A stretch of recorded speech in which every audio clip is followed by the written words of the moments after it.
శ్రీశైలంలో శనగల బసవన్న మెడలో 3 గంటలు ఎందుకు ఉంటాయో మీకు తెలుసా?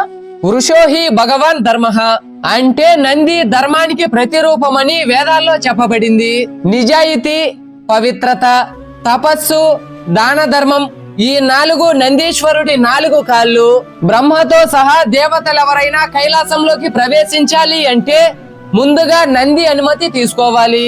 ఈ భూమి పైన ఉండే ప్రతి శివాలయం ఆ శివుడి కైలాసమే. అందుకే ప్రతి శివాలయంలోనూ శివలింగానికి ఎదురుగా నందీశ్వరుడు ఉంటాడు.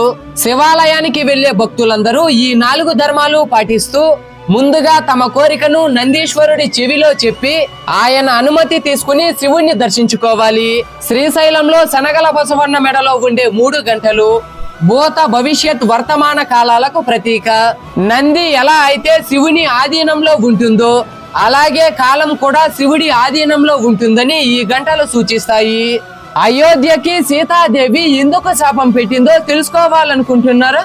అయితే నా పేరు కింద ఉన్న లింక్ ఓపెన్ చేసి పూర్తి వీడియో చూడండి.